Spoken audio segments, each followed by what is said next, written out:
Welcome to another wonderful episode of the Corridor Cast. Today's guest is Richard Ryan. He's an all-around magnificent person. You may know him from his YouTube channel, Full Mag, or from the Black Rifle Coffee Company, or as a wingsuiter, or halo jumper, or skydiver, if you're into that sort of thing.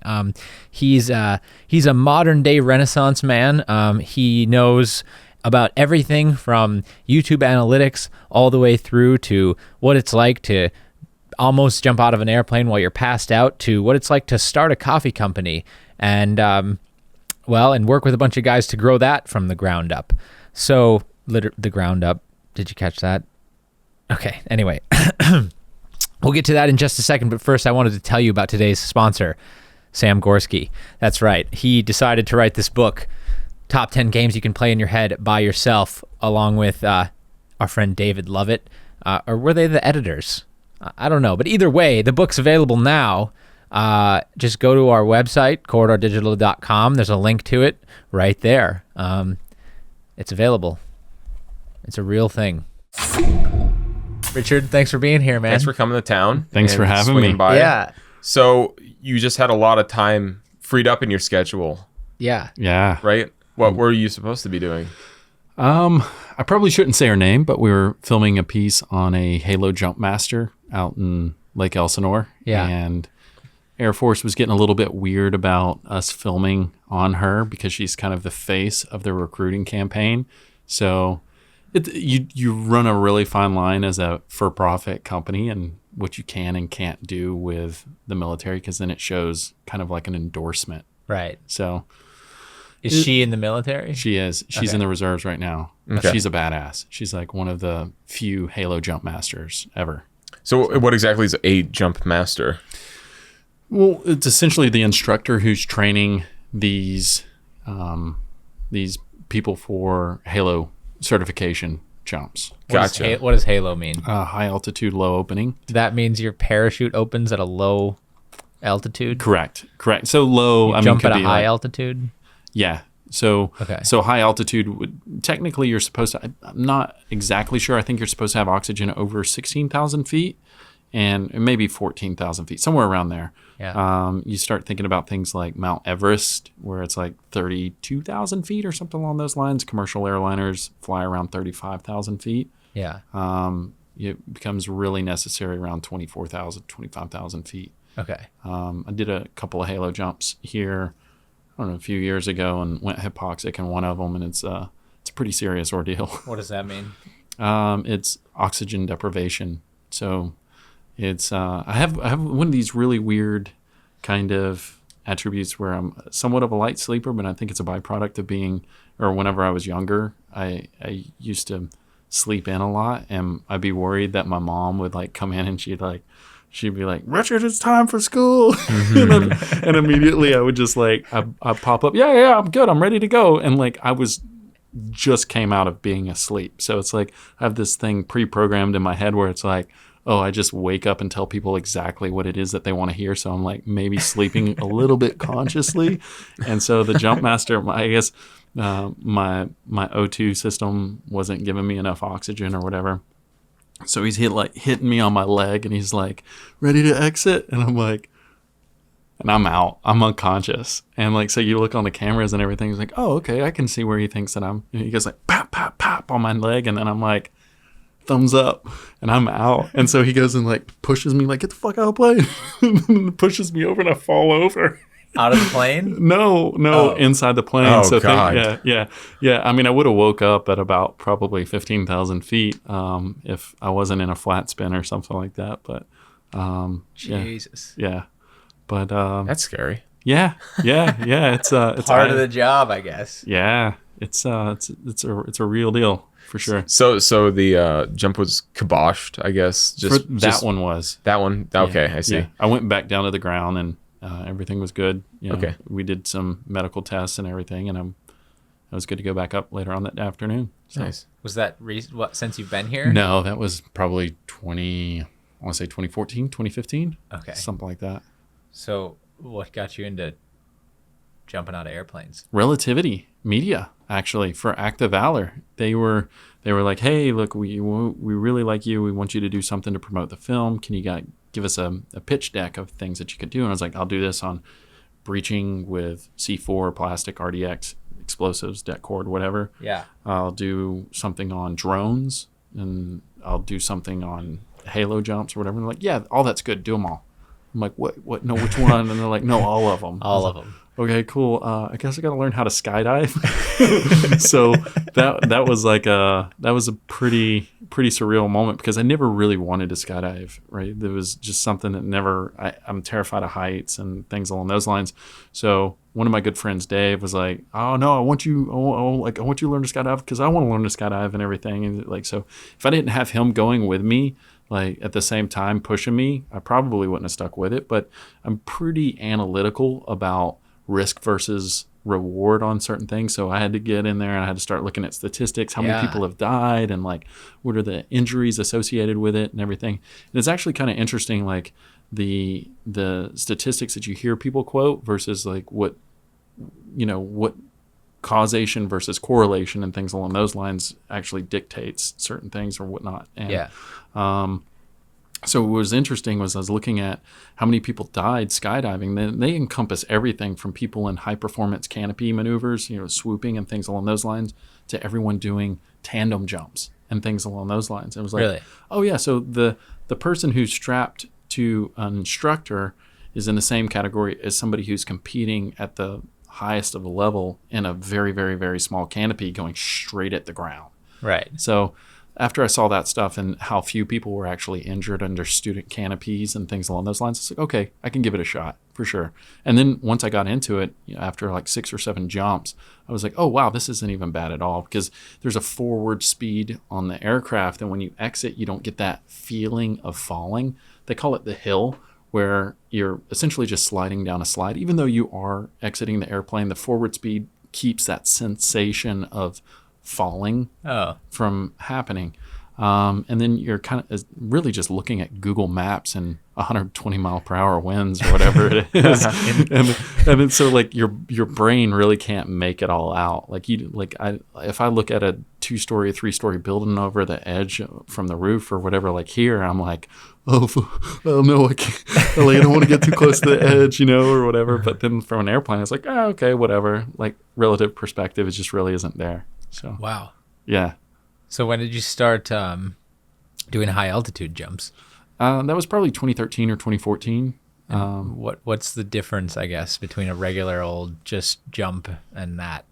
Yeah, I mean, the consequences are greater, especially because you're dealing with so many different variables. You're adding different things to the equation with your equipment. So normally you just have like your skydiving rig, your helmet, and everything else. Well, now you're bringing in an oxygen tank, an oxygen mask. Are you getting a good seal around your face and things along those lines? So you need to be clean shaven. A lot of different things there, but then depending on the altitude, that's where the consequences go up for the greater the height you go. 24,000 feet, it's not nearly as risky as 30 or 35,000 feet. It's way riskier than 30, because I mean it's essentially a dead zone, right? Because how many people you hear going up to Everest and dying along the way, and there's just bodies littering the path to the summit, and people just don't have the gas to get them off of the mountain and things along those lines. So you're essentially higher than that.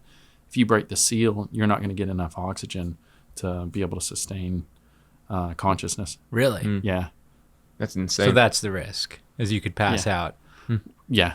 And then not have enough oxygen in your brain to survive. Yeah, well, flying through the air in the sky when that happening. Yeah. That's a risk. It's a risk. Well, I find it incredible though that of all the jump masters who are, training for this, it's like there's 2. You said? Well, I don't know the exact number. I'm not talking the exact numbers. You probably count on your hand how many female jump masters or halo jump masters. I see. And so she's one of them. She's just a phenomenal chick. She's awesome. What you were filming, so you're working you're shooting it. What were you shooting? Were you shooting like an independent, or you came here to shoot an independent thing, or is this something with the Air Force, or like what's that like? Yeah. So I'm one of the owners in Black Rifle Coffee, and so back in the day when we first started it, we were looking at the different ways to grow the company, and early on Matt Best and my channels like had significant YouTube followings and his Facebook and whatnot. So we relied heavily on that organic reach, and a lot of the content that we did was very much shock and awe. The stuff that I do, blowing things up, him and his walkthroughs and whatnot. So whenever I left Rated Red to focus on Black Rifle Coffee full time, what I really wanted to do was kind of add more depth to the brand and the stories that we tell. So we still have the entertainment-based stuff, the humor-driven content, but I wanted to add some type of inspirational quality to it. That I have so many cool people in my life, people who work for us, people who are friends of the company, and things along those lines that have amazing stories. And so now we have a platform to tell it. I just wanted to take it as an opportunity, especially with Black Rifle Coffee has more of a I would say a veteran defined definitely voice. And so a lot of the stories we try to tell are the veterans within our community and people who may still be serving. And so Tiffany's just been a really good friend of a lot of my partners and whatnot. So wanted to tell her story. We had Sean Evangelista, as a former Dev Crew guy. He was in Sun Valley Ski Patrol, went up there and told his story along with some of the other guys in the company. So it's just really trying to tell in 5 to 10 minutes, try to do these guys justice and what it is, their story or what their story is, and then the transitioning process that they went through from government service into civilian life. I see. Yeah. And I mean, of all the top guys at Black Rifle Coffee, are you the only one who hasn't actually actively served? Correct. How does that feel working with them because of that? Yeah, it's not like it's a chip on the shoulder or anything like that. We no, joke. They're not always nudging you and ribbing you. Oh, absolutely. You better believe that. Dang civilian. So we did a video for Halloween, and it's hilarious that it's if veterans were in horror movies or something along those lines. It's on Matt's channel, and it's like all of my partners coming in, into the house for this Halloween video, and it's like Evan Hafer, Army Special Forces, Army veteran, Matt Best, Army Ranger, Army veteran, and then JT, Air Force veteran. It's Richard Ryan, YouTube veteran. I saw that. I remember that. Yeah. It's funny. It really doesn't bother me. We joke around back and forth and everything, but it's a lot of fun. Yeah. Are those guys halo jumping though? No, so I see, there you go. Yeah, I don't know if anyone. I know Evan I think he had his free fall certification, but none of them have their licenses, and that's something we were going to try to work on for Matt this year, was to get his license and everything. But yeah, I mean, not that they're afraid of it or anything. It's just it's a significant time commitment, and it's not everybody's cup of tea for sure. Yeah, that's really funny. Yeah. Are you still doing wingsuit? I am. Jumping? Yeah. How's that going? Yeah, it's going. It's don't want to play the little violin here or anything, but you get into. I'm a very analytical person, and I look at the statistics and skydiving and things along those lines, and that's what got me into the sport. And the ability to rationalize the risk versus the reward. I got into wingsuiting, and I can honestly say that there's really nothing remotely close to it in life for me right now. It's easily one of the most spiritual, most engaging, most present thing that requires me, or whatever. I don't know how I put it, but there's a really good book that I read that actually summed it up really well, and I didn't really know what I was trying to say to people till I read the book.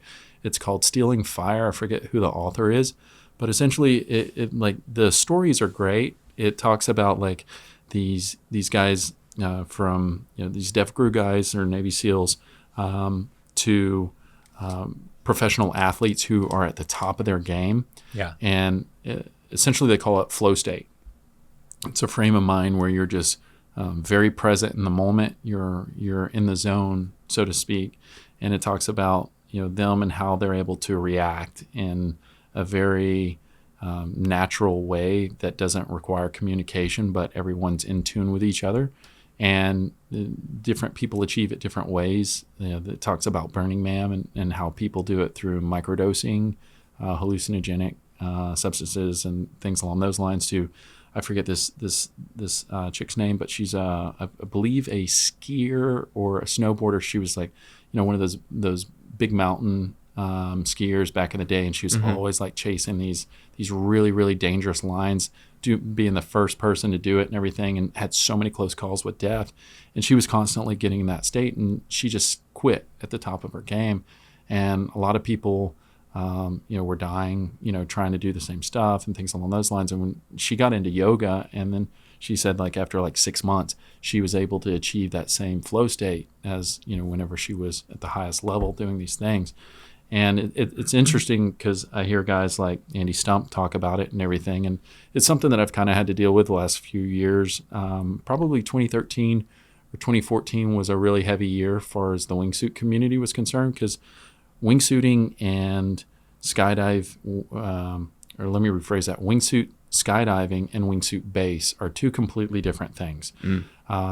Skydiving is, in my opinion, more dangerous than wingsuit skydiving, because when you're falling in a group of, say, like 5 people, you're relatively close to each other. And then upon deployment altitude, you separate and you're still relatively close.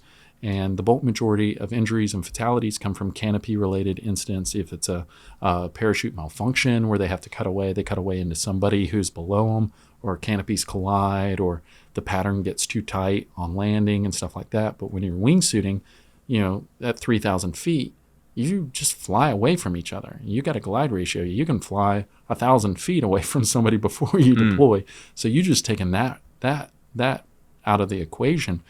The big injuries and fatalities come from, more fatalities than injuries is from proximity base, and that's what most people perceive wingsuit flying as, is flying down the mountains and things along those lines, base jumping, dead air jumps and whatnot.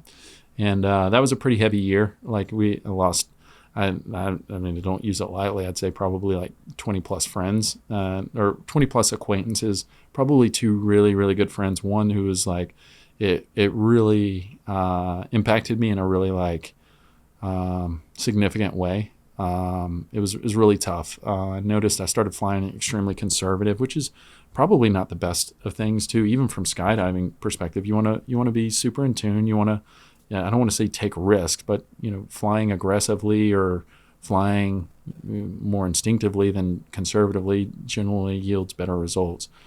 And so the last few years and everything, it's just been it's been a thing psychologically in dealing with. And it's one reason why I was really excited to get back out here and see some of my friends and get a bunch of jump time and sign off on my pro rating and all this other stuff that I'm working on. So wow. Yeah. So your pro rating. Yeah. That's going to require you, that's going to allow you to, from what I understand, skydive into public facilities. Yeah. Demonstration jump, so I can jump into stadiums or, sporting events or like whatever. A corridor live event. That's fun. Yeah, so you can like just ditch the Uber and basically like land right in your seat. Yeah. I mean, I have to notify the FAA beforehand, but okay, because they have to clear that air traffic, depending on the altitude that I exit at and everything. But yeah, it's exciting. That's one of the things we're looking forward to this year, is doing a few demonstration jumps with Black Rifle Coffee and whatnot. What's like what's your goal or the first destination you want to land in? I really don't know. I'll take it as it comes, but I think the NASCAR race at Texas Motor Speedway, since we have a good partnership with them, is probably going to be one of those, because JT sang the national anthem out there last year, and I think we're going to plan like somewhat of a big event this year where we'll have like a Drinkin' Bros podcast out there. We'll have our LMTV out there, the big coffee truck, light medium armor vehicle, and we'll jump in, me, Andy Stump, and Trevor Thompson, and have a good old time out there. That's awesome. That'll kick off the race or what? Yeah. That's sweet, man. Yeah. What's your wingsuit look like? What kind of pattern you got on there? Well, the one I have with me, hilariously enough, is Toothless from How to Train Your Dragon. Really? Nice. Oh wow. That's like, I know, I feel like it's so funny because I get so many mixed reactions from people. They're like, what? And some people are like, oh my God, that's so cool. That's so cool. Because it's like, that's honestly like one of my most like favorite movies, because it gets wingsuiting and skydiving exactly right. Exactly right. It's like on the nose. Like they had some consultants or some friends of the communities and whatnot there, and I was working with 20th Century Fox on a few different campaigns like Madagascar's penguins and stuff like that, and I had this wingsuit made just out of spec. I was like, I want to do this. I want to do a How to Train Your Dragon like branded video. It's like, I don't even care if you guys do it or not. I want to do dragon racing in real life. And like, if we have to get some like cosplay Vikings to ride us and like, carrying the sheep and stuff like that, I want to do it. But they ended up not going for it because of the liability reasons and everything. So I don't care. I'm still going to get the wingsuit. Right. Yeah. You should do that. That would be a good video. Yeah. A lot of fun. Are you still, you said at one point, I don't know if you're still doing this, but when you were wingsuiting, you were going for a horizontal distance record. Did you ever pursue that any closer? We did. There was one of those things where I feel like a tourist in a lot of ways, because like I've said in the past that I feel like I'm just living vicariously through myself, and that like I'm just like everybody else. I'm like watching myself do these things like on YouTube and whatnot, and I almost feel like a tourist in a lot of ways, especially some of these sporting type activities where I've been doing it for 8 years, but there's guys who've dedicated their lives and their careers to wingsuiting and things along those lines. Mm-hmm. So I felt like it was just kind of a I don't know, it was just the barrier for entry for some of those records is you could pay to get to that point. Like you could get an aircraft to get you to that point so you could break those records, and some people couldn't afford to do that. And if you have sponsors and stuff like that, you arguably could. So it was like, I don't really want to be the dude who just like goes out there and smashes all these dudes' records that like Jonathan Flores. He set a bunch of records, and he was a great innovator in the sport. Like he was in product development, camera flying, and things along those lines. So he still holds a bunch of those records. And in my opinion, he paid his dues and things along those lines. Like Andy Stump, he got that horizontal distance record and flew, like crazy, his suit and whatnot. So it's like, I don't know if I really want to pursue that stuff unless I'm, working with one of those dudes to, just break a ton of records. Like us, like collectively go do something fun as a project versus me doing something solo. It feels too selfish. Yeah. No, that makes sense. Yeah. Especially given how small the community is and how like connected the sport is. My ego does not need any stroking for sure. It's funny. Guys, Coca-Cola is bringing this longest horizontal jump to you, right? From 40,000 feet. Yeah, exactly. That's exactly it. Right. No, I get it. So what's it like working with the other Black Rifle Coffee guys? Like, I mean, I would imagine everyone's kind of have their own hobbies and interests and things like that. Yeah. How'd you guys get started too? Yeah. So Matt, I don't know if Matt reached out to me when, but JT was a sound guy for me at SHOT Show like 10 years ago. Really? Yeah. Wow. It's crazy. He was a sound guy for me. And I didn't put two and two together until Matt and I had actually met each other. And him and JT were doing Article 15 together. And I don't know if it's SHOT Show or what, but it's been a few years. When the way he tells me is that he watched Totally Sketch and some of the other stuff that I did while he was deployed, and so that's why he was following me on social media and things along those lines, and how we kind of got in touch with each other. And then I think it was 2014. Evan and the Article 15 guys did a sample coffee roast thing. I forget what it was called. It was like Freedom Roast or something like that. Yeah. And they did it for Christmas. I think it was like 500 bags for Article 15, and it did really well. And so Evan, Matt, JT, and I were all talking about, what could we do? Like, what's the best way to kind of go about this whole thing? We're like, well, Richard has a large YouTube following. Matt has a really growing fast Facebook following and things along those lines.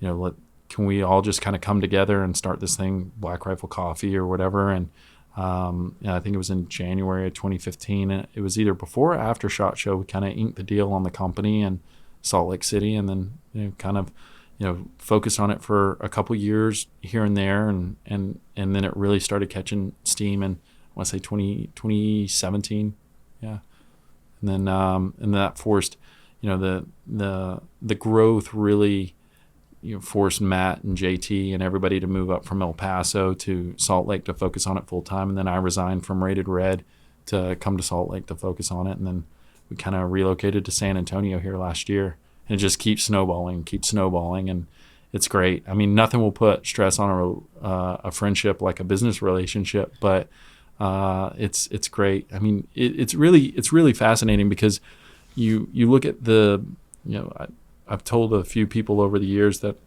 like I value their friendship too much to go into business with and things along those lines, because it's like I know, like, as soon as you start thinking about money and things along those lines, it really has a way to strain and stress things. And I've found over the years, the different jobs that I've had, the different executive roles and whatnot, I don't want to say specifically any names or anything like that, but it was very lonely in a lot of ways because I didn't really like the people that I was working with in some way, shape, or form, and it just didn't click. It didn't feel like those people were my kind of people. And I love Matt, Evan, JT, and all the people who work for us. It's really humbling to be able to go into work, and you get caught up in the small details of the day to day where you're like, man, we're not doing enough. We're not doing this, or we're not doing that. And you look at how much progress has been made in the last year, the last 8 months, the last 6 months. It's crazy. It just blows your mind. And I'm like, and then you take a step back, and like, especially traveling like right now and everything, you think about like all the small things that they do that we don't technically, like, we're not going out there tweeting about or putting on social media. Just, they're good people, like really good people. And I love them to death. I mean, it's really humbling, and it's a huge honor to have those guys as business partners, for sure. Yeah. Well, I also, I look at what you guys are doing, and like, it seems kind of like the next best step for what you could have been doing anyways, because basically, there's all that social media presence, and, you're kind of, in a way, you're kind of being able to kind of take that and do something a lot greater than just simply try and trade cash for views, so to speak. It's like, it builds a community in, I think, a lot more productive of a way. And also helps enable you guys to do what you want to do. Yeah. In a much more effective way than just trying to, like, subsist off of social media, so to speak. Yeah, I agree. And, there's a lot of things to unpack there. The way I like to put it is, maybe this isn't right, maybe it is. The way I feel about it is, I was at a marketing conference, and I was listening to some other CMOs, talk about different things. And one of the guys said something that really resonated with me. I forget what company he was chief marketing officer for, but it was something like Unilever or Procter & Gamble or something, like one of the umbrellas that owns Unilever. And he was talking about this guy there that was buying artisan soap, and it was like $15 bars of soap. And he's like, well, we spend millions and millions and millions of dollars on supply chain management, cutting out the middlemen. We own every aspect of production and distribution for the most part, outside of UPS and everything else. We make our soaps. We like all the fragrance. We do market research. We know exactly what fragrances you want. We're running these advertising campaigns to you, extremely strategic, like to the point of knowing when and where you want them, getting the cost down to next to nothing. And yet, instead of buying this 3-pack for $3 that is exactly tailored to you, you're buying this $15 bar of soap from this guy. Why? Like, why are you spending your money like that? And he's like, well, I don't know if I love this company, but I love the hands that made it. And I feel like with social media, there's a huge disconnect with a lot of people in society. These days, they're yearning for some type of meaningful connection. And I think that the way that people spend their money is one really good way to establish that. And that's one reason why the type of content, the way everyone is outside of the content, like if people see us in person, things along those lines, try to provide as much value with everything that it is that we do, between the coffee, the subscription services, to the content, to just the people in person and things along those lines. And I think that's what's really resonating with people. You see people like, Evan and Matt and JT, who dedicated their life to the service of their country, and they're badasses. They're the most humble badasses you'll ever meet, but they're really, really, really, really good people.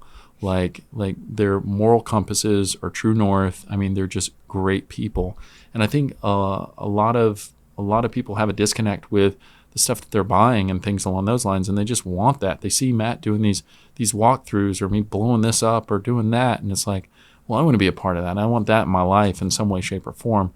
And that's not to say that's the only reason. We make really good coffee, right? But it's not a saturated market either, right? There's not a lot of people competing for us. There's Starbucks and stuff like that, but there's not a lot of small batch roast to order companies out there competing with us in that sense. So, I just feel like, who knows, maybe the economy will shift and people won't have as much disposable income, and then they'll go back to the Walmarts and they'll, it's more about my family right now, or, like just being able to pay the bills and not being able to have extra money to spend on, supporting creators or whatever it is. But I really feel that disconnect in society is one of the driving forces in the success of a lot of what we do and other people do. Not to mention, you look everything externally. It's like, we work with a lot of nonprofits like Warriors Heart Foundation, which is a rehab facility for people with substance abuse and things along those lines. And we did a profile piece on the guy who runs that facility out there, Tom Spooner, one of the board members. And he is just an amazing dude. He's just an amazing dude. And, we're surrounding ourselves with people who, are actually doing really, really, really meaningful work, really good, meaningful work out there. And, I'm guilty of certain times where you see nonprofit organizations and stuff like that. You're like, where's the money going to? I want to support a cause because I want to believe in something, or I want to do, I want to help out in some way, shape, or form. And so being able to vet these companies and, who we work with and things along those lines, I think a lot of people see that and they're like, yes, I want a part of that. I want a part of that. So, there's a lot to unpack there, and I know I just kind of went on it's interesting. Yeah. Well, I think it makes a lot of sense too, because I feel like people certainly recognize that kind of anonymizing factor you get while you're online, so to speak. But money is a part of you. It's a piece of you. It's a commitment to it. Well, you're not going to get it back. Well, so that's the thing is, right. So all money, in my opinion, is it's a representation of time, and time's the commodity that we trade, right? And that's the one thing we'll never get back. Mm-hmm. And I feel like people are starting to understand the value of that and how precious it is. So they're being a little bit more frugal or more strategic in how they spend it. Yeah, I suppose so. Yeah, where it's like, it's almost like, it's the product itself is only one factor in that equation, but it's also like the source of that product or the people behind it, and et cetera, et cetera. For sure. Yeah. Also, looking right now with how kind of your YouTube career has been, and kind of like the current state of YouTube, I guess, in the sense of its some of the insecurities that are happening right now. Mm-hmm. I feel like that mode of business is, it's kind of I guess curating and kind of allowing that community to kind of flourish, kind of almost like outside of YouTube in a sense, because you guys kind of came, you've been on YouTube, you're still on YouTube, everyone is, yeah, but I'm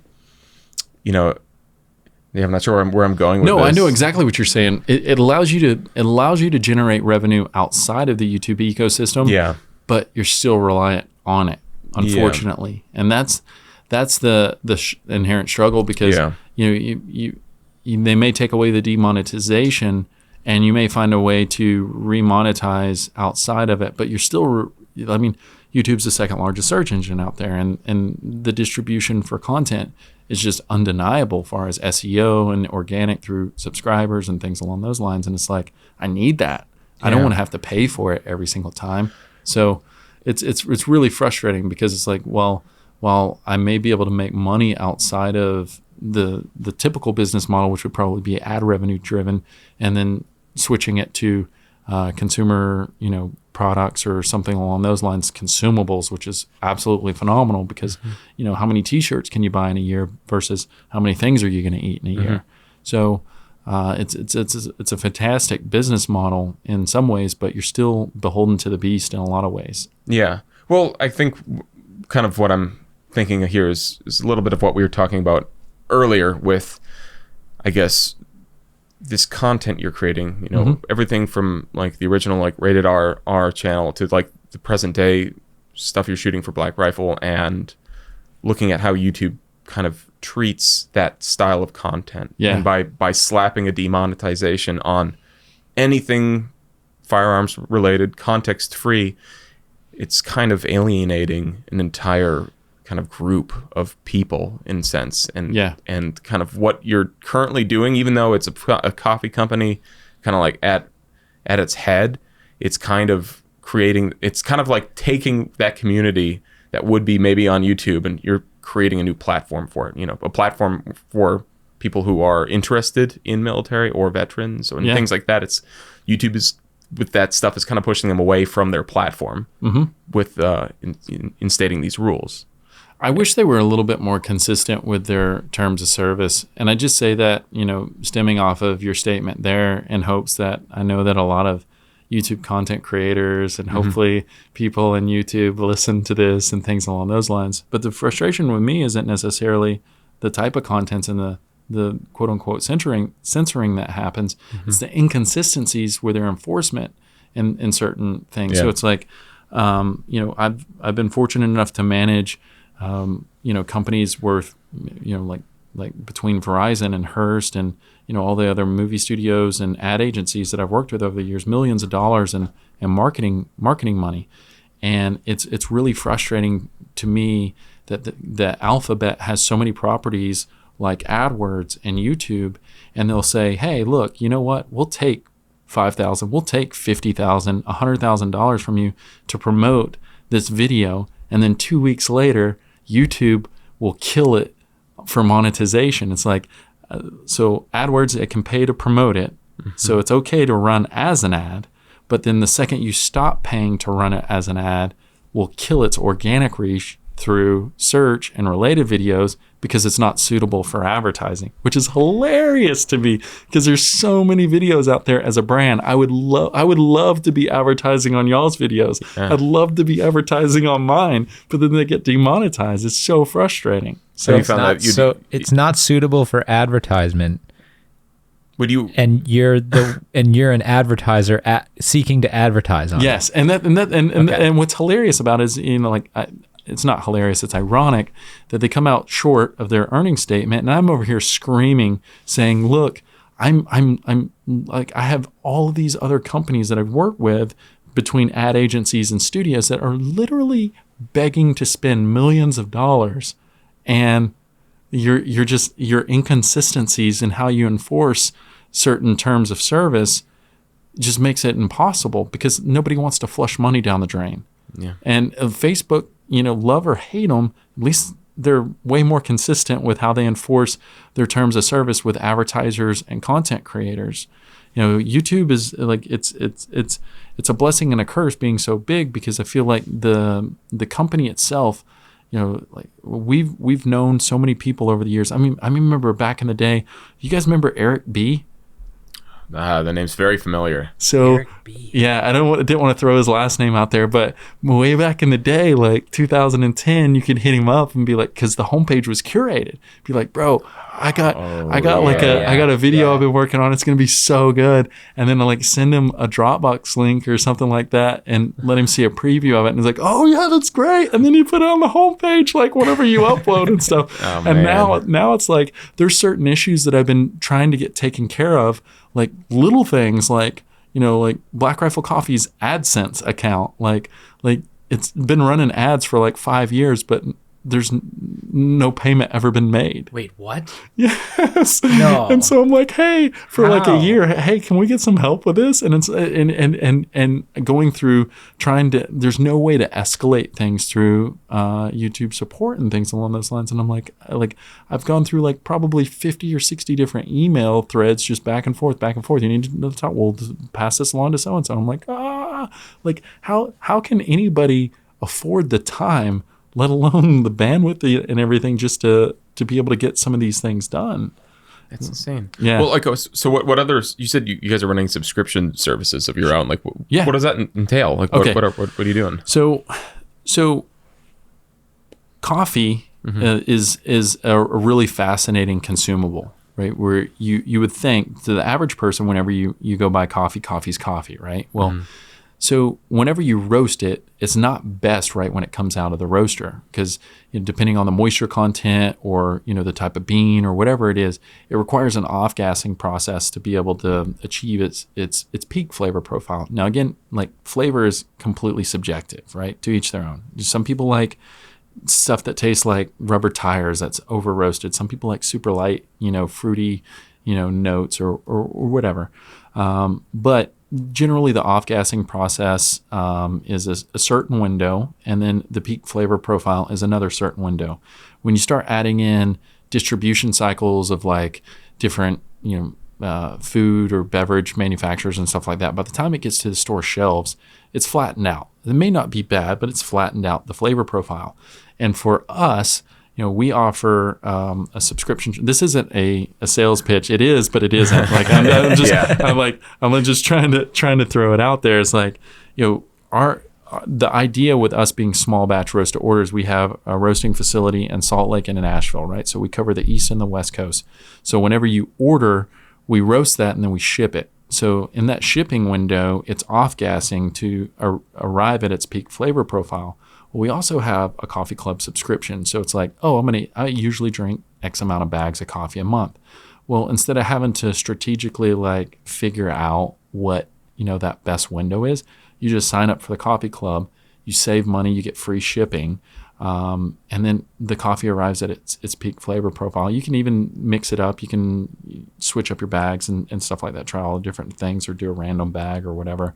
And then on top of it, we have a lot of really good close connections with other manufacturers and brands and stuff like that provide discounts through their coffee club subscriptions.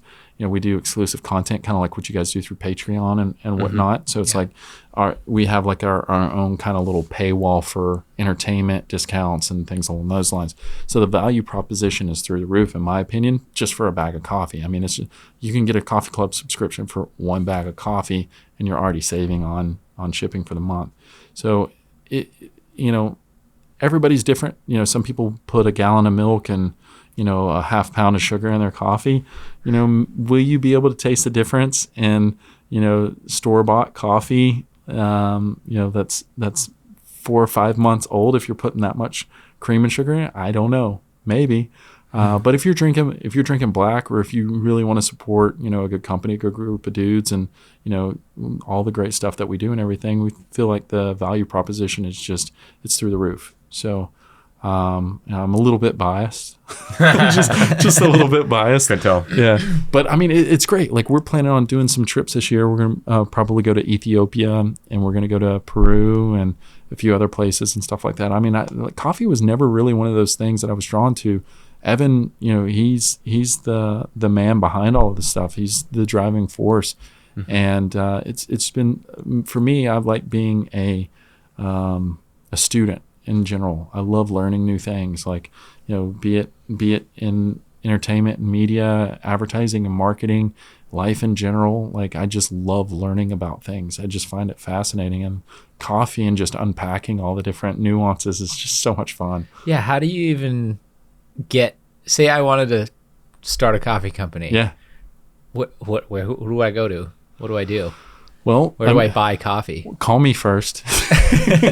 Call me first, and then I'll put you. We'd rather support you guys. No. I'll put you in the right. No, and see, this is a funny thing though. Is it's so funny in that early on in my career, I was extremely competitive. I think all of us are hyper competitive, and look at a lot of the things that we do. And if we're racing karts or we're playing airsoft or whatever it is, hyper competitive. But the really funny thing is over the last 5 or 10 years, though, it's like I was talking to Phil DeFranco about this. It's like talking about doing a coffee with him or something like that potentially. I am so legit excited to see my friends become successful, because I would much rather you guys just kill the game in some way, shape, or form, because I know you're great dudes, right? Where it's like, I'd rather you achieve some kind of great success than see some asshole along the way do it instead. So it's like, I'd rather much like my friends be successful in all their endeavors, right? No, so. Of course, man, of course, and that's how we feel, and that's, I think, why we've always grooved on everything we've done. Yeah. It's because we both have that philosophy. But I just mean from like a logistics standpoint, I try to think about this just from an outside perspective, and it seems like a logistical nightmare. It is, and there's so many inherent struggles with so many different things, and that's where you have to I have to give credit to Evan and Matt, the team, and everybody in the company, because it's one of those things where we're very fortunate in that, the content that we do too opens a lot of doors, because a lot of people appreciate it, and they're like, hey, we love what you're doing, if you guys want to collaborate in some way, shape, or form. But then, On It is another good example, being able to, Evan being able to reach out to Aubrey Marcus or someone and say, hey, I got this question, or being able to reach out to these other guys and say, hey, I got this question. I mean, just the network of people that you meet along the way becomes invaluable, so you can avoid the pitfalls of certain business choices or decisions that a lot of these guys have already made in the process. So that's no problem. Anytime you have a question, please. So you source it from all over the world? Well, not right now. That's what we're looking at. And again, there's the logistical, the costs and things along those lines to be sourcing from Ethiopia and Peru and whatnot. Costa Rica and Guatemala are way closer. Yeah. And it's just figuring out those kind of variables and what the consumer may want and things along those lines. Right. So, yeah. Wow. So in making this, I guess I'm going to call it a switch. I'm going to go ahead and call it a switch. I'm going to say you switched from ad-supported content to product to consumer-supported product. Yeah, you're cutting out the middleman. Yeah. That's. Yeah, I mean, you look at it this way: if you are on an ad-driven platform, and I know I'm probably preaching to the choir here, but we rely on our CPM or cost per meal, and you say you make a good one would be $5. So on 1 million impressions, you get $5,000, and I mean, 1 million views, that's a lot. That's a lot this day and age. And 5,000 really, when you're paying the light bill and rent in LA and insurance, like my license is just my destructive device license is $3,000. And you start putting in all these permits and things along those lines, it adds up really quick. So it's like, if I can get, just a fraction of a percent to convert on anything, an ink pen, I have a dollar margin on a pack of ink pens or something like that. And then, I sell like 10,000 of them on a video that got 1 million impressions. Like, oh, wow, I just made $10,000 and I didn't have to be advertiser safe in some way, shape, or form. I didn't have to be scrutinized. I mean, you guys have had to deal with it in the past. Like, we've had some partners who really like to go around on those revisions. And I was like, hey, I know how to speak to people who appreciate my content. Let me do it. Let me do it. Let me speak authentically to the viewers. Well, that's I think the biggest. That's going to be the biggest thing for creators, trying to do more than just make videos. I think especially over the next 5-10 years here, as the economy continues to change. Yeah. You're seeing like Gen 4 almost come up onto YouTube, and they're all experiencing the same thing. It's the same thing that happened to us, the same thing that happened to the people after them. It's well, what's great is as a case study, what I find really, really fascinating, what I get really, really excited about is I hate the term influencer. I want to throw up every time I hear somebody say that they're an influencer, because everybody's an influencer to some degree, shape, or form. It may To be the someone. one. It's almost derogatory. It may be one is. person. It may be to a million people. But with what's going to happen as people start shifting? It's not. They're still going to be like advertising is multi-billion dollars like industry. That's never going away. It's never going away, Yeah. right? But we will start seeing true influencers, like people who may have been able to do a brand deal for like a few $1,000s, actually have a really, really rabid, strong following, be able to convert really, really well. I mean, you look at was it Kylie Jenner that has the lipstick? Mm-hmm. Yeah, she has that multi-billion-dollar makeup company. Thing. $1 billion. Yeah.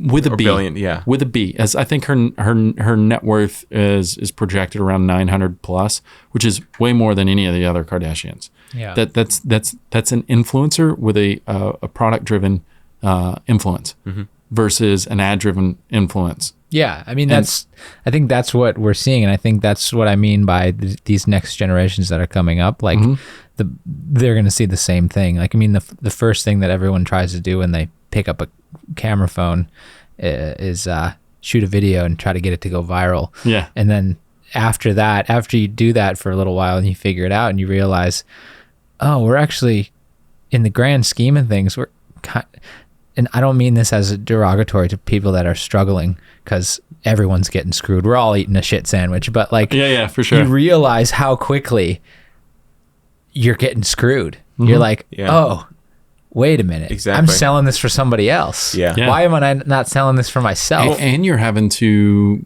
kind of castrate your content in that sense. You're not, and like, at the risk of being inauthentic, which I think is arguably way worse.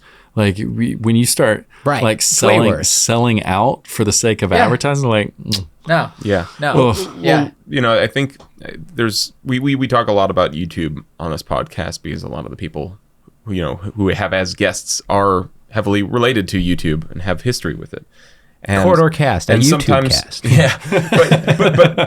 But I frequently question, how like relatable are these stories, so to speak, we're either influencers or filmmakers to a degree, content creators maybe is the best way to put it. And now not everyone necessarily goes out doing this stuff. It's a very small percentage. But when I think about that relatability and we start to look at, a lot of these other, I guess, jobs and the way the economy shifted over the last few years, I think like it's way more relatable than ever right now, because effectively we're seeing the same thing happen that we saw on YouTube happen with Uber, with the Postmates delivery services, any app that basically allows you to basically get money, get a gig or get a job really quickly. Right. Yeah. And in YouTube is basically the same version of that. It kind of almost in a way was a precursor to it, except I would say the big difference between YouTube and Uber for that matter is, YouTube is scalable. It's not like you can trick your car into driving three times the miles. Thinking about this. But you can trick a viewer into watching 3 times the views, so to speak, with the right tactics. What if you had But it's the same. It's the same exact concept, though, where you're tapping it. You're basically giving yourself up to like an algorithm, effectively. Yeah. That is the same. And this this kind of just like network, effectively, to try and earn your revenue. Right, and anyone can do it. I mean, I guess, I don't know if you can do this on Uber or not, but a way that you could scale is if you owned multiple vehicles. You could lend them out to people who don't own a vehicle, who would just have a driver's license. Well, that's the concern for self-driving cars, is that people are just going to buy up fleets of them, and there you go, Uber. Yeah. Right. But I mean, you can't trick your passenger into riding 3x miles. No, but you're right in the sense that it's like it's a gig economy, like you were saying. Yeah, exactly. Oh, I love that. That reminds me of the I'm gonna go on a rant, but do it. the Tekashi 6ix9ine Kanye song with Nicki Minaj, where it's like Kanye's like, oh my gosh, she's Instagram famous, but she can't keep a job. Love it. No, it's real, man. That's That's but what I'm you're talking right. about. That's the whole thing that bleeds back into the whole disconnect that people feel when they go to the grocery store or you go to Walmart and you're buying that thing and you're like, what is this? I have no it might be perfect for me, but I have no feeling towards it whatsoever. Right. Yeah. And so at the end of the day, that's why you find yourself going back and watching certain people and buying certain products, because you want, that's what you want. You want to support other people that are doing that with your purchasing choices. And yeah, they say that Gen X and Z are spending more money on experiences than possessions and things along those lines too, which is kind of interesting. Like traveling and stuff like that. Well, because they have nowhere to put the possessions. Well, also, like, I mean, that gets in down a whole nother road, but the future of ownership, I think, is going to change quite a bit over the next generation here. Well, I think kind of all this stuff kind of plays into that a little bit too. It does. It very much so does. You buy subscription. Yeah. Now in this case, it would come as a subscription, but like traditionally, because traditionally it would cost you less to buy a subscription of coffee than to own a coffee company, right? Correct. Yeah. But when it comes to something like your car or your home, traditionally people were buying those things, and that's going to continue to change quite a bit. I think there'll always be a market for ownership, but I don't know as much if that's gonna remain. Yeah, it's basically Airbnb's probably working on that right now. Where it's like Airbnb long term, where it's basically you tap what two you mean buttons. renting an apartment? Yeah, but without all the paperwork. Yeah, without all the you just hit a button. We're getting to that Fight Club moment. Yeah, where it's like reducing all the things that you possess in life to keep from it owning you. There's already a car rental company that you can do that with, a car rental app. Yeah. And there's also like car rental apps where you can, you rent them to you. It's like a Airbnb for your car. Mm-hmm. I know we used one similar called Relay Rides. Well, I think they're back now, but they're on the rise. Okay, well, I don't remember what happened. Sounds sketchy. They were open. It was open for like a year. It was like this app, just hiding drugs in it and everything. And it's like the wheel wells along, but it's super sketchy. I mean, to be totally honest, like we wanted a Porsche on it, and like for real GTA. Yeah, so we go and meet this lady. She gives me the keys. She's like, "All right, don't do anything stupid with it." And I'm like, "Yeah, nope, no problem." We're on the LA River with a boom pole with a camera on it, driving down the LA River. And I mean, obviously that was a risk. It's like not like we messed the car up by any means. Yeah, right. It's no more damage than driving it on a highway. Don't worry, the statute of limitations has passed. I know, but it's weird. Yeah. No, I get it, and that drives up the value of it though too. Yeah. So, I mean, with a similar thing that we're doing, at least product wise, is this book. So I hope it does well. I hope people actually enjoy it. It's not as consumable. It's not as like a coffee. No, I mean, it's not a granola bar. That's for sure. But it broadens the demographic though. Yes. Like people who may appreciate that's the idea. I was looking at the cover of it and everything's like, oh, this is awesome.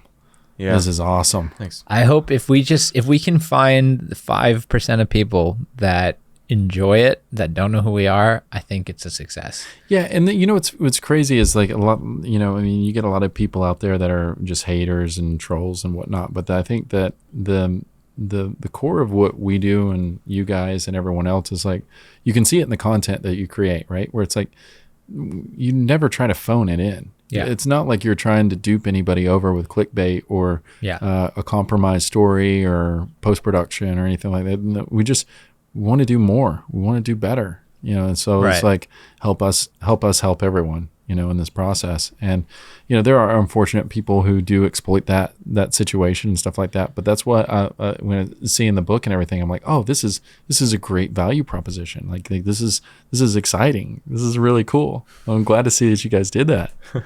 Yeah, well, I mean, it's the only thing outside of just like getting into game design itself right now that can take what we're doing, like our strengths, and create a product out of it. Because, I mean, I don't know if if it really is a rule, but I've kind of set it a rule for myself though, which is that like video content has no value, and the value has to come from whatever surrounds it, so to speak. And it mostly just stems from the way I've seen YouTube as an ad-based system, and like even Netflix as a subscription-based system, and just how content in general has shaped itself over the last few years, where it's like, okay, yeah, the content itself has got to be free. If it's a rectangle and it's moving, just let it be free, and then find another way. Free. Well, seriously, because like I just feel like, especially in our space with our audience too, and we've kind of established that rule, in a sense, where it's like, absolutely. I don't know if it's the same way for everyone else, but at this point, it's kind of like we're kind of beholden to it. I think it would be exponentially foolish to go, well, we really want people to pay for our content, so let's diverge, go down an entirely new section of the industry, say TV or movies, and try to get someone to pay for that and put everything we've built on hold. It's like, why wouldn't we just take everything we've built and expand upon it in a new direction that's super creative, super fulfilling, and way more fun? Yeah. I think you guys would really kill something in using like the AR kit or something along those lines, like the augmented reality stuff. Yeah, well, we have some buddies over at Google. Actually, it's funny you mentioned that. Yeah, we're gonna be messing with that pretty shortly here. Awesome. Hopefully. Yeah, there's some incredible stuff out there right now. Well, it's funny because when I started programming like 2006 when the iPhone came out, I was like, this is gonna be epic. This is gonna be epic. So the iOS SDK was surprisingly pretty easy. Like I taught myself C++ and and Java and everything, but then using the Apple SDK was really easy. And some of these AR kits are just getting really good. I mean, especially if you partnered with a firm or something like that, I'm sure you guys would just have a home run. Well, it's like you can basically you can roll footage with this stuff at this point. It's all 3D tracked. You can throw in 3D models in real time. Like you normally have to like rotoscope someone, but it can just do depth mats like on the fly in real time.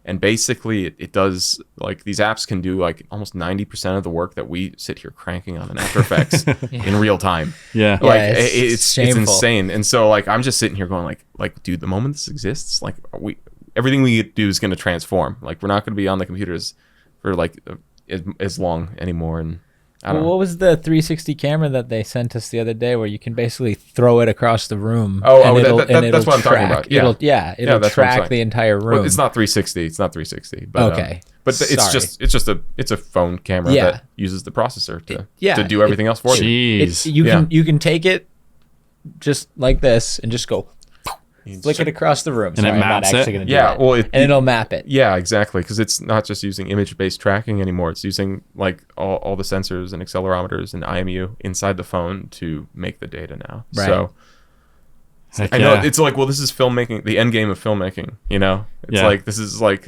You just pretty much throw the camera across the room and then track some stuff in photo. So you don't need lenses anymore, because if you have that depth layer, so to speak, you can just go like, that's going to be out of focus, and then it does that. Bye. Yeah, it's interesting though, because you still have to have that understanding of it, which is fascinating, right?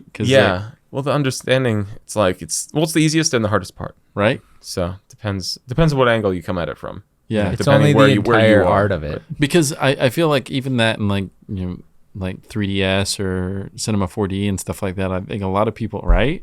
I think a lot of people with oh, that's funny. A lot of people they get in those situations, and then the world's their oyster, and then they're overwhelmed by possibilities, and they just really don't execute it the way that it could be done. Whereas if you're limited in the real space, it's like, okay, I'm going to use this lens and I'm going to like compress the image this way or with like this, or use this focal length or whatever. And it's like, well, now you have every opportunity, but do you really understand artistically why you want to do something or how you're going to achieve that?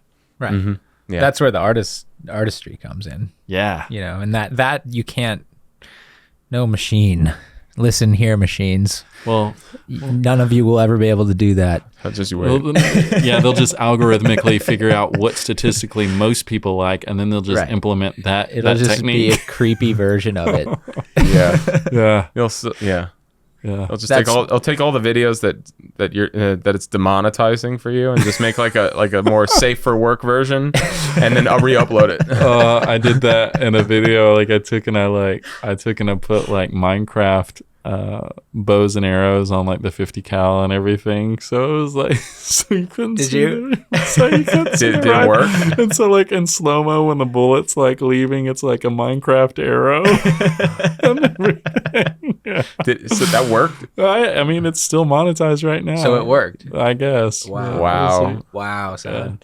Yeah. Oh, wow. So Richard, what's next for you, man? What are you gonna blow up next? What are you gonna make next? What's Oh, I have no idea. I don't know if I really want to talk about. I have a couple of projects. One is easily the most requested video I've ever had. Like in 10 years, it's like at least one comment in each. What's video. that?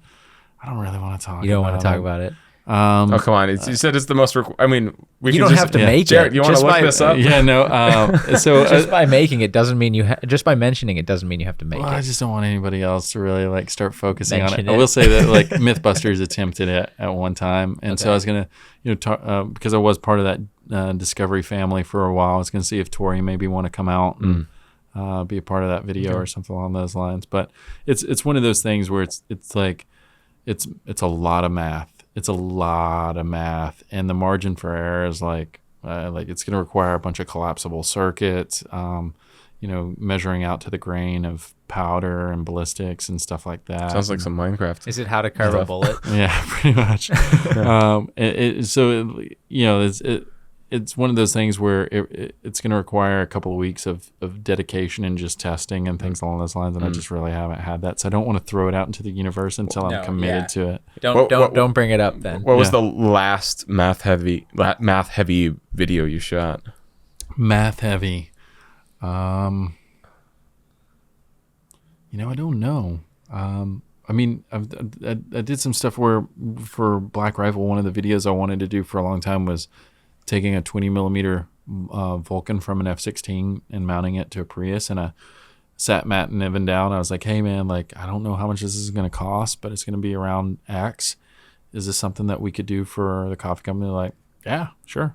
It's like, cool. It took like 7 or 8 months to do and everything. And there was a lot of in theory moments where we're like trying to figure out, are these electronic primers going to actually go? You just did this. Yeah, I just did it Yeah. in September, and then created a series of videos with it. But this is all leading up to something else, and that was one of the key components, right? Where it's like I have to make sure that these electronic primers, because the ballistics formula that I need to be able to do what it is that I'm working on, I need to have such a precise munition going through the air that the delay of a mechanical firing pin triggering or initiating that projectile is too much of a variation. So Really? Having electronic primers, so electricity, whenever another round punctures a collapsible circuit, it fires immediately. Yeah. That's the kind of, or it has a consistent delay.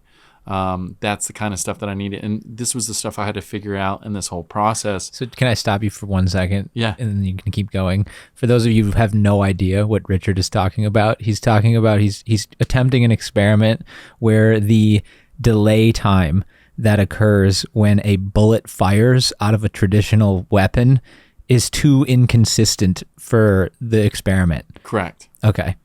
Yeah. Because as soon as you start getting into ballistics formulas, be it with explosives or projectiles like bullets and things along those lines, look at it this way. When the bullet leaves a muzzle of a rifle or a weapon system or something along those lines, a lot of people think about the X and the Y axis, right? So you have your up and your down on a flat sheet of paper, but you also have a Z axis, which is the depth. And so if you take and you're off by just a fraction of a millimeter on either the X or the Y, that translates to a lot downrange on the Z axis. That could be inches, it could be feet, it could be hundreds of feet, right? So depending on where you need to be hitting target and things along those lines, you need very, very, very, very consistent and very, very precise. Will you call us when you do that? Yeah, for sure. Okay. Yeah, I would for be sure. just down to take part in that. Yeah, Okay. for sure. Yeah, you guys find yourselves out in Texas, we'll get you a cowboy hat Me, and some my boots. son. Yeah. All my exes live in Texas. Yeah, so there's that. I mean, I'm like, for me, I'm at this point where, you know, I think you guys can kind of relate where, you know, a lot of people will ask, what do you do? Like, what do you do? And it's hard for me to really sum it up in one sentence. Like, Yeah. I'll tell you what I like to do. Like, I love analytics. I love marketing. But more than anything, I love storytelling. I like it a lot. And I don't know where that's going to lead me, but I love telling stories, either, biographical fiction, whatever it is. Like here the last year or two, it's been telling stories within Black Rifle Coffee or, Friends of and things along those lines. Before it was, with Rated Red and, everything that we were doing over there at Verizon. The stuff that I was doing before was just kind of a means to an end. That, like, on Full Mag, that's me being loud, having fun. It's getting views. It's, having fun. It's honing skills with slow motion. I mean, like I was saying earlier, it's like, I did 10 or 15 videos in a day. The quality is going to totally be compromised when you're trying to do that much quantity in such a short period of time. But I'm still refining skills and things along those lines. So that hopefully it helps facilitate in storytelling down the road for these things that I really care about. And I don't know where that's going to go over the next, year or so, but I'm really, really thankful, really feel really grateful that I've got people that are willing to enjoy this kind of journey that I go on, things along those lines. So we'll see where it goes. I'm working on some stuff right now with some dogs and things along those lines, because that's always been a big part of who I am and whatnot. So we'll see as my travels go and where those kind of creative inspirations come from. Yeah, man. Yeah, and it's been inspirational to, I mean, because we've been working together for as far back as like the Immortals parody, and then we shot an episode of Sync in your apartment, and like, you guys shot auto rifles with him like way back in the day. So it's just been inspirational. Yeah, I knew you back when you had that afro. Yeah. Now it's all fell out. Like it's so funny. Like, I went to the drop zone, and it's probably been a couple of years, but there's still people there that work there that I hadn't seen in a long time.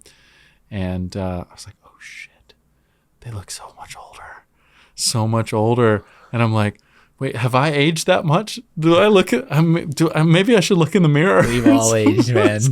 But you guys don't really that much. I got gray coming in though. I got that in a big way. It's so funny, but when you start looking at it, it's like, oh shit, man. Like YouTube was like content creation, like what I was doing with like Totally Sketch and everything was probably 2008 or 2009. It's like, oh my god, that's like 11 years ago. Yeah. 11 years ago. My greatest fear is that I'm gonna blink and I'm gonna be like an old man with a cane in a Mario suit, making clickbait like gamer videos. Hey man, as long as you're enjoying it, right? That's the other thing. Is like, I've been really like, looking at these different things and trying to soak it up and enjoying the ride and everything. That's one reason why I wanted to stop by here. Is like, man, like, like life's way too short not to like have good times. So Yeah, it's like, exactly. See, that's the thing. It's like, everyone, in the back of their minds, they're all it's great reaching for the stars and aiming, but it's also really easy to like forget to look down and realize that maybe you are in a situation you do enjoy. So yeah, it's funny I lived down the road here when I first moved to Los Angeles, probably it was like 2004, 2005. Yeah. And this is before the LA Live project, and MacArthur Park was known for being a fairly rough area and everything. And I lived in this house, and it was a perceptionally like rough neighborhood. And I remember like, that my days didn't really fill up with a lot, and just like the community aspect, and I guess maybe it was a gang territory and whatnot, but the community, like all of us would hang out on the weekends. We'd grill asada and stuff like that. And I remember I rototilled up the front yard and planted corn, and then rototilled up the backyard, planted okra, and then like so the neighbors would be like, "Hey, like, can we get some corn and everything?" It's like, "Yeah, let's grill out this weekend," and stuff like that. And it's like, it's like these little things that really are nothing, but there's the things that you remember down the road and everything. It's like like us playing airsoft and stuff like that. Gosh, yeah. It was like so much fun. It's like, okay, here's the work week. Okay, it's like Saturday or Sunday, let's go play airsoft or something like that. I It's used to like, go all the time, bro. yeah. Now you can't afford to get injured. Yeah. Oh no, we play it more. We just do it in the building now. Yeah. We just do point blank. I remember like we went to Tempest Free Running Academy, and then everybody started getting Yes. Yeah, I remember. No, I remember that's when Clint totally screwed up his leg, and then it was just like he was unable to be active for like a good 2 years after that. Yeah. He was like, "Yeah, I don't think it's ever gonna feel right again." And I'm like, "Wow, that's really sad. You just moved to LA, and you're like 21." so Fucked his good, leg up. so good, Yeah, so good. That was a great time. Well, it was just funny watching everyone try and get into parkour. It's like parkour was big back there in 2011. It's like, But I can jump over that box. it's in like a weird parkour. way. Wow, anyone can do it. Yeah, anybody You got legs, don't you, kid? It's so funny. Everybody's like doing flips and like they're jumping over things, and then there's Richard in the back. He's just like running up the wall because he's tall. Just like I'd like just run and do the little foot thing is on the wall and just grab and climb on things. Cool, yeah, no, I'm having fun. Yeah, you keep doing the flip thing. That's fun. It's cool. You're doing a great job. Yeah, I parkoured up this ladder. It's good. Yeah, Yeah, no, not me. Yeah. that's great. Well, man, thanks for coming on, and appreciate your opinions, your views, and everything. Yeah. And I wish you guys the best of luck in everything you're doing. Thanks for having me. I appreciate it. Yeah, we'll see you in Austin in a little while here. Oh shit. Yeah. We'll Bring be it. there. Bring it. All right. Well, that was a great episode. Thank you, Richard, for coming on the podcast and hanging out with us, man. It was great catching up with you. It was great talking to you, and it was great learning a little bit more about basically your crazy life. And don't forget, today's episode sponsored by Top 10 Games You Can Play in Your Head by Yourself. This book is available on Amazon right now. You can find it by going to our website, corridordigital.com, and just clicking the link. It'll be at the top of the page. Can't miss it. Anyway, enjoy, because things get crazy in this book.